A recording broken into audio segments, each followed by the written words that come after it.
Boa noite. Vamos dar continuidade à análise dos sons e das letras que os representam. No vídeo anterior, começamos a apresentar os sons consonantais, tendo sido tematizados os sons oclusivos e líquidos e as letras do alfabeto grego utilizadas para representar esses sons.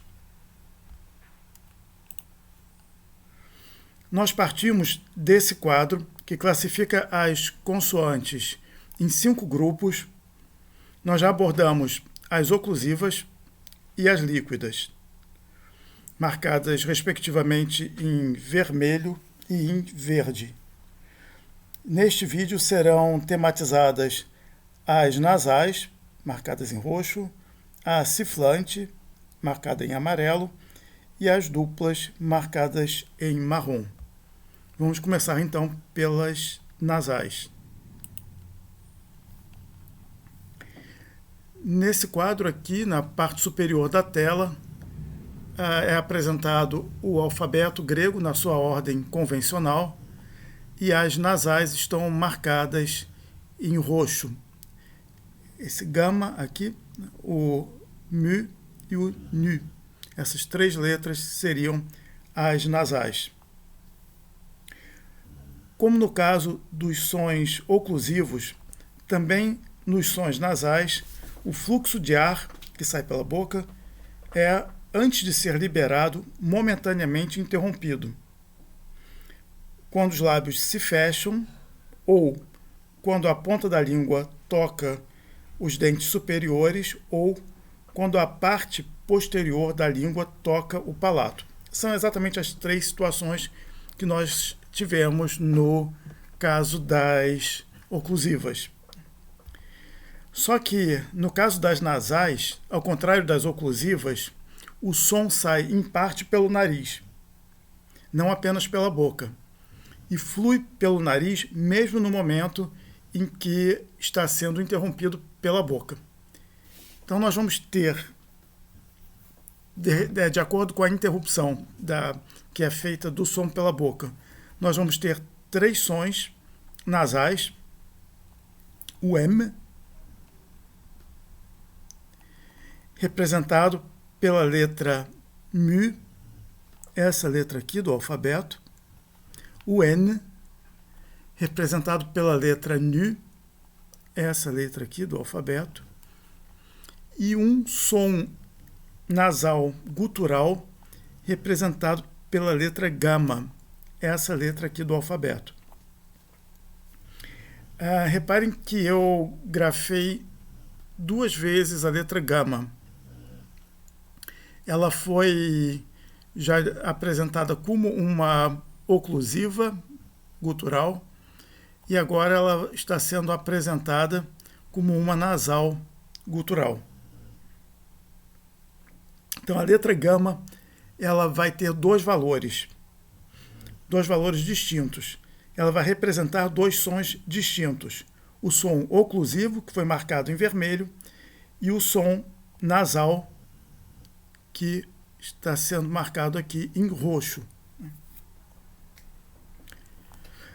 Bom, como nós não possuímos em português esse terceiro som nasal, essa nasal gutural, nós vamos ver mais detalhadamente como ele é proferido. Então, até aqui o que nós vimos das nasais? Há 3 nasais em grego. Uma é uma nasal labial, que é o M, que é representada pela letra mu do alfabeto grego. O outro som é o som nasal dental, que é representado pela letra nu do alfabeto grego. E um terceiro som, que nós ainda teremos de ver com mais detalhes, é uma nasal gutural, representada no alfabeto grego pela letra gama. Então, gama, portanto, é uma letra com 2 valores, representa 2 sons distintos. Vamos tentar ver um pouco melhor em que consiste esse último som, essa nasal gutural. Então, sobre os 2 valores da letra gama. Gama é uma oclusiva gutural sonora quando ela ocorre no início de sílabas. Isso nós vimos no vídeo anterior. Já uns exemplos aqui. Georgos, que é agricultor, o gama ele tem duas ocorrências nessa palavra. Em ambas as ocorrências ele se encontra no início de uma sílaba. Então ele tem o valor de um som oclusivo gutural. Do mesmo modo aqui, na palavra agorá, que é praça pública. O gama ele ocorre aqui, é a segunda letra da palavra, iniciando uma sílaba, a segunda sílaba da palavra. Do mesmo modo, ele tem o valor de uma oclusiva gutural. No terceiro exemplo, graphein, escrever, o gama ocorre também no início de uma sílaba e tem o mesmo valor de uma oclusiva. Quando o gama precede uma gutural, e quais são as guturais? O kappa, o próprio gama, um outro gama, o kri e o xi. Quando ele precede uma dessas quatro letras, ele não tem o valor de uma oclusiva gutural, mas de uma nasal gutural. E que som é esse, né? Uma nasal gutural, né? Nós podemos recorrer ao inglês para termos um exemplo desse som. Esse som é representado em inglês pela letra N, quando ela ocorre antes de um outro som gutural. Um exemplo aqui é a palavra link. Esse link, esse N aqui, ele tem exatamente esse som de uma nasal gutural. Vamos ver uns exemplos na língua grega. A palavra angelos,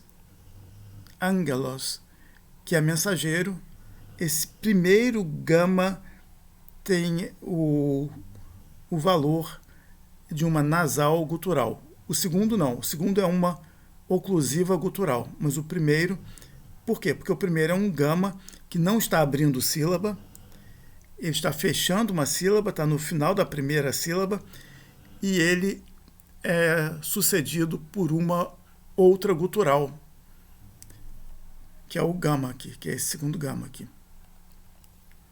Um outro exemplo, ananke. Ananke significa necessidade. E nós temos o gama de novo aqui, sendo seguido por um kappa, que é uma gutural. Então, de novo aqui, ele vai ter o valor de uma nasal gutural e não de uma oclusiva gutural. Então, o gama só possui esse valor de uma nasal gutural quando ele fecha uma sílaba.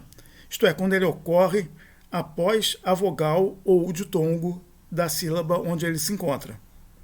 Nunca quando ele inicia uma sílaba. A nasal gutural é representada no alfabeto fonético por esse símbolo aqui. É um N com uma perna mais alongada, voltada para dentro, né? Esse símbolo é o símbolo utilizado para representar essa nasal gutural. Enquanto a nasal labial, também nasal, é representada por esse símbolo aqui, que é o M, né? E a nasal dental por esse símbolo aqui, que é o N.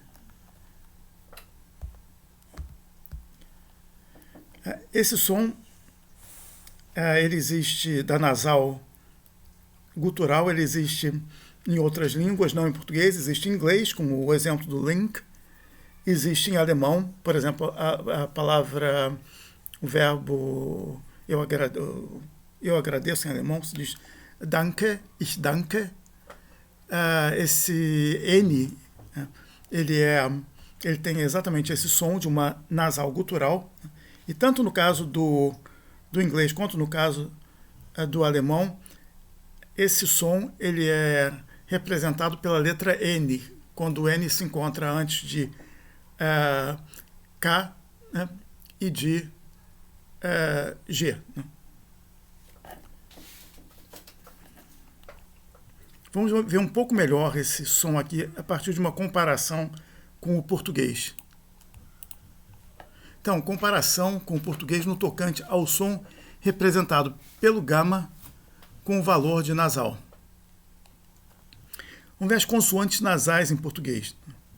Em português, as nasais M e N servem tanto para abrir sílabas, ou seja, ocorrem no início da sílaba, quanto para fechar sílabas, ocorrem no final da sílaba.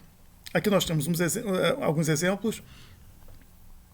A palavra cômodo, a segunda sílaba da palavra, está sendo aberta por um M, por uma nasal. A palavra natureza, a primeira sílaba da palavra, está sendo aberta por um N, que é uma nasal também. Então, esses são dois exemplos em que as nasais, o M e o N, abrem sílabas. Mas essas duas letras podem ocorrer também fechando sílabas. Por exemplo, tambor, canto e âncora. Nesses três exemplos, o M, aqui no caso de tambor, aparece como a última letra da sílaba. Do mesmo modo, em canto, o N aparece como a última letra da sílaba, da primeira sílaba. O mesmo ocorre com âncora, em que o N aparece como fechando a primeira sílaba. Então, quando o M e o N abrem as sílabas em português, eles têm de fato o som de uma consoante nasal. Uma consoante nasal labial, no caso do M, e uma consoante nasal dental, no caso do N. O problema é quando eles fecham as sílabas. Quando fecham sílabas em português, servem apenas para nasalizar a vogal anterior e desaparecem enquanto consoantes. Isto é, nós pronunciamos uma vogal nasalizada e não pronunciamos a consoante M ou, conforme o caso, N.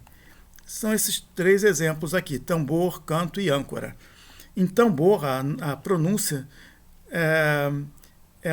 quando nós pronunciamos a palavra tambor, nós não pronunciamos o M e o que nós fazemos é nasalizar o A, como se fosse escrito desse modo aqui, tambor, e não tambor. O mesmo ocorre com canto. Nós não pronunciamos canto, mas canto. Canto aqui como A nasal, sem que o N seja pronunciado. E o mesmo ocorre em âncora. Nós não pronunciamos âncora, mas âncora. O N não é pronunciado e o A é nasalizado. Se nós não nasalizássemos a vogal e pronunciássemos o M, aqui no caso do tambor, o N no caso do canto e o A no caso de âncora, nós iríamos ver que esse A de âncora, esse N de âncora, ele tem exatamente o sentido de uma gutural nasal, porque ele antecede uma gutural que é o C.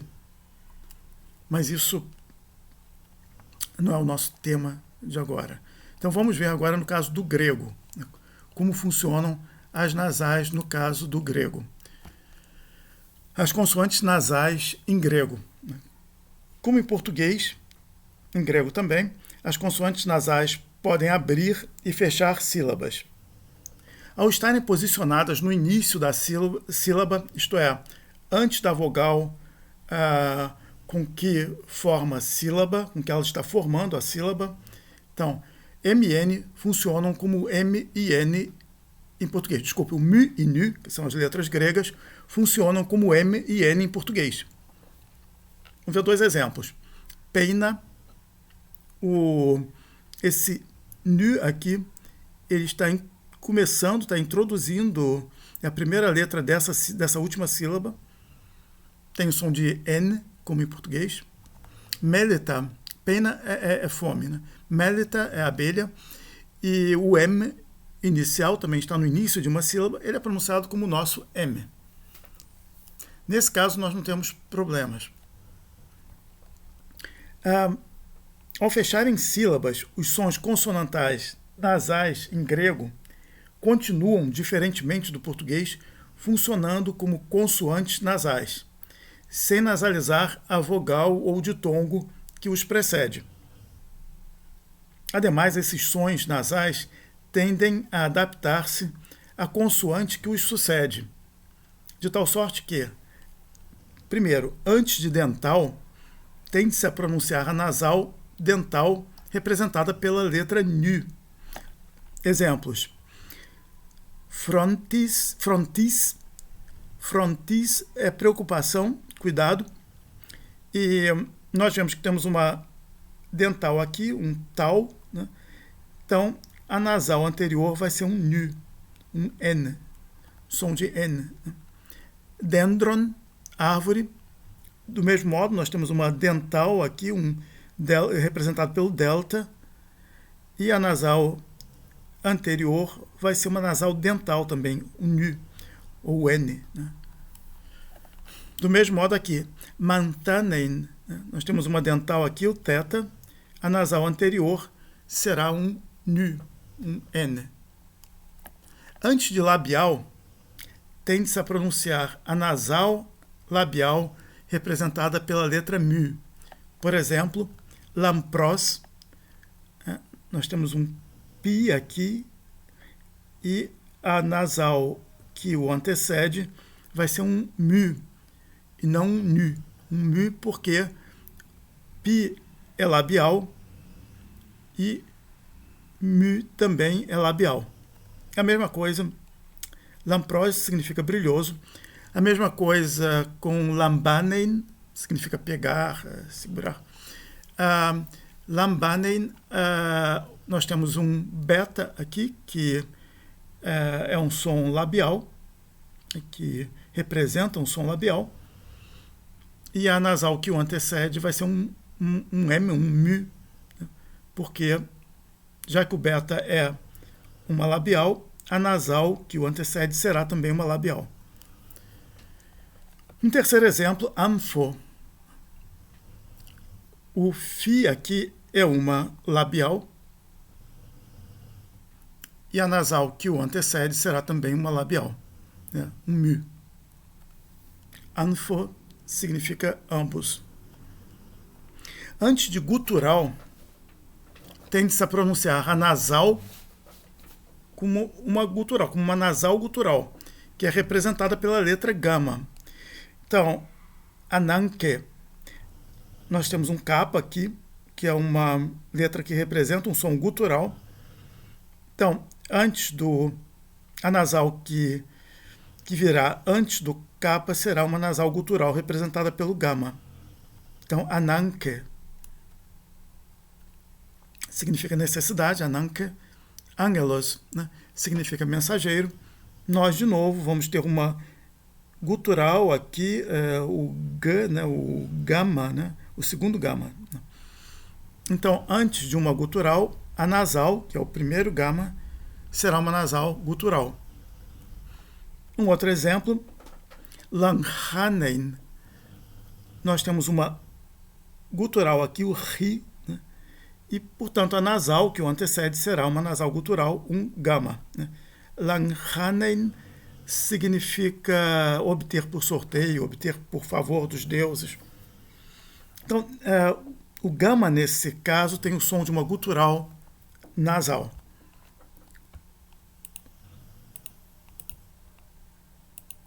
Vamos ver alguns exemplos de nasais.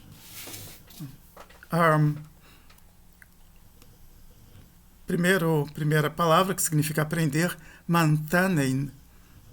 Nós temos uma ocorrência do mu, do nu de novo e do nu de novo.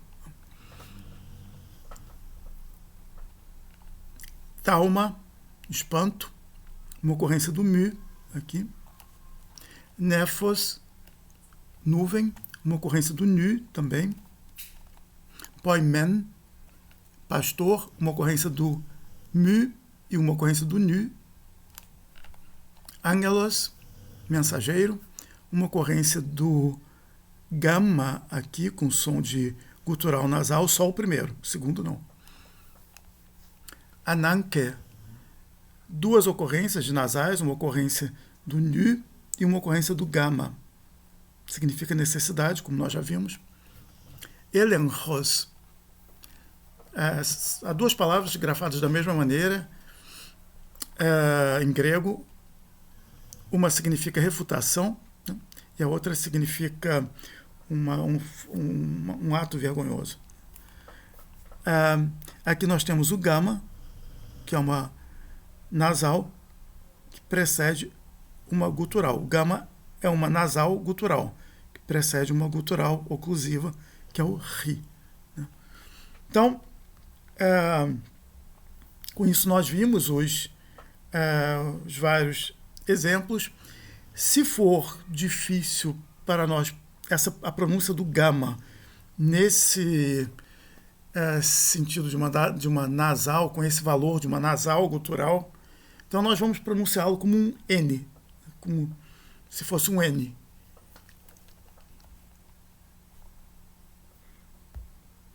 Vamos passar agora a um outro grupo, né? O grupo na verdade, é um conjunto unitário de um único som e, portanto, de uma única letra, que é o som ciflante ou sibilante, né? Por que ciflante? Né? Porque o ar é projetado passando pela superfície da língua e indo em direção aos dentes. E esse som é o som de um s, né? Que é representado em grego pela letra sigma, o s, né? O som s. Nós temos o som em português, sem problemas. A gente só tem que atentar para não pronunciá-lo como z, como sonoro, mas sim como surdo, como s, não como z. Então, o sigma é uma letra que representa o som ciflante ou sibilante, né? E ele é sempre surdo em grego, sempre s e nunca z. Então, aqui está marcado em amarelo no nosso quadro geral do alfabeto, né, na sua ordem convencional. Nós já vimos as letras marcadas em vermelho, em verde, em roxo e em amarelo agora. A gente tem que só prestar atenção com relação à grafia do sigma, fazer uma observação, que é o seguinte: quando o sigma aparece no início ou no meio de uma palavra, ele é grafado dessa maneira aqui, como essa letra amarela aqui. Quando ele ocorre no final de uma palavra, ele é grafado dessa maneira aqui, como um C com uma perninha, né?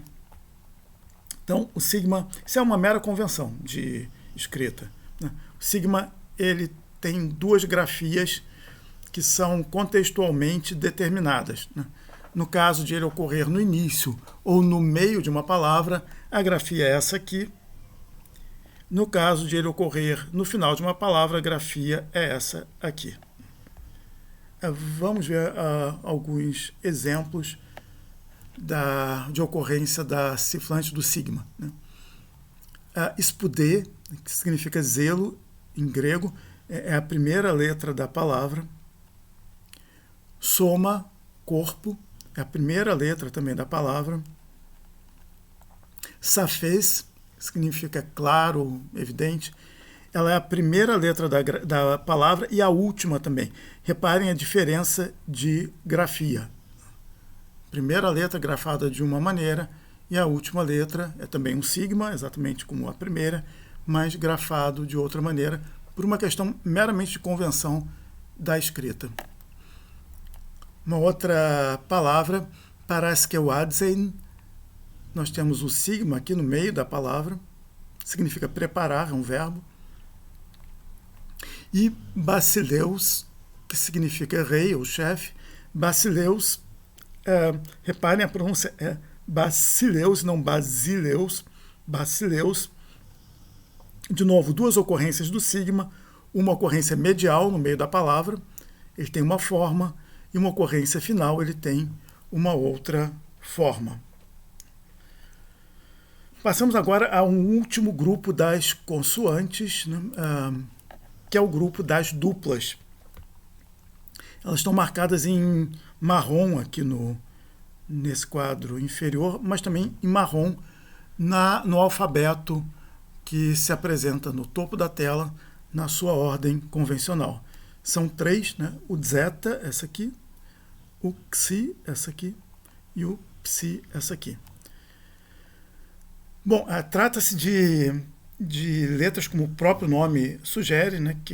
De sons, na verdade, que consistem em uma união de 2 sons, de um som oclusivo e de um som sibilante. Vamos ver aqui as letras, né? O psi, né? Essa letra aqui, psi, né? Ou psei, né? Como eu já disse no vídeo anterior, algumas letras que nós pronunciamos com i, essa é uma pronúncia grega também, mas é uma pronúncia tardia. A pronúncia da época clássica seria em ei, né? Psei, e não psi. Isso não é também tão relevante. A gente pode continuar chamando de psi, que é o nome que usualmente se dá a essa letra nos cursos de grego. Ela tem o valor de 2 sons, de um P, de um Pi e de um Sigma, né? de um P e de um S. Uma outra letra, vou passar aqui para a última, que é dupla também, é o xi ou xei. Xei, de novo, na época clássica, xi é uma pronúncia um pouco posterior, mais grega também. Ela tem o valor de um kappa seguido de um sigma, quer dizer, o som de um ks, ks. Essa letra, é bom a gente atentar para uma coisa, a maiúscula dela é muito diferente da minúscula. Então a gente tem que prestar um pouquinho de atenção na diferença entre maiúscula e minúscula, porque a forma da maiúscula é bem diferente da forma da minúscula. E uma última letra dupla é o zeta, esse aqui, z, né? É uma dental com uma sibilante, seria um delta com... E daí, aqui nesse caso dessa dupla, o som pronunciado é sonoro, não surdo, não é mas é dz. Nem há como se pronunciar direito dz, né? É dz. Como o segundo elemento é sonoro e não surdo. Dz. Há uma discussão sobre como de fato essa letra era pronunciada. Há eruditos que defendem a tese de que a pronúncia correta dessa letra não era dz, mas zd. Nós não vamos nos detalhar nessa questão. Nós vamos usar a pronúncia que normalmente se usa nos cursos de grego, que é dz, né? Que é o zeta. Então, esse é o zeta. Então, essas 3 letras, psi ou psei, zeta e xi ou xei, são as letras duplas. E com isso, nós encerramos as consoantes. Nós vamos ver alguns exemplos agora das duplas. Mas são as últimas consoantes aqui marcadas no alfabeto. Né? Sobraram 7 letras. Essas letras são vogais. Essas 7 letras que sobraram, que estão em preto. Né? Nós não colorimos essas letras. Então, as consoantes foram vistas. Vamos ver alguns exemplos de duplas.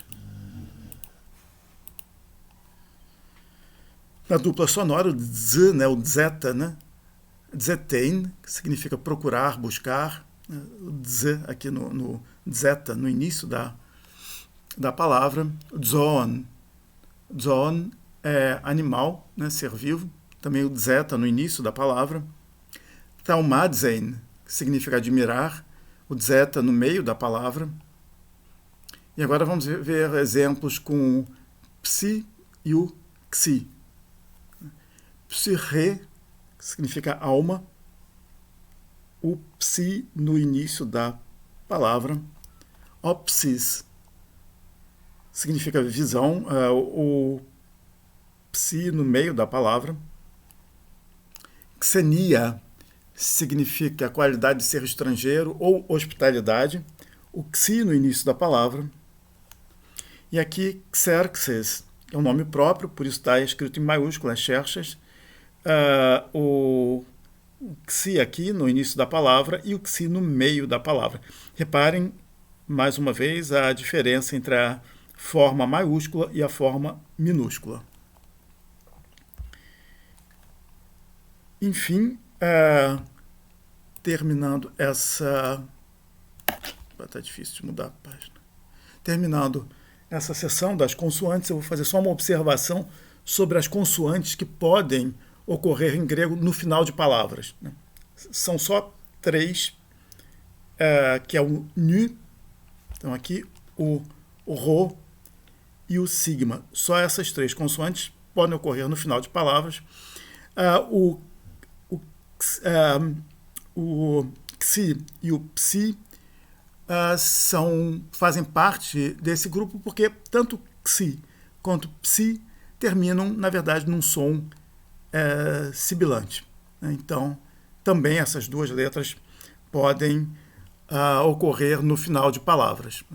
Então, essa regra tem apenas 2 exceções, que é o ek, que é uma preposição a partir de, ou de, né? Vindo de dentro de, né? Como em latim também nós temos a mesma preposição. E o uk, que é um advérbio negativo, ou ur, né? Que é uma outra forma do uk, né? Que é o não, que significa não.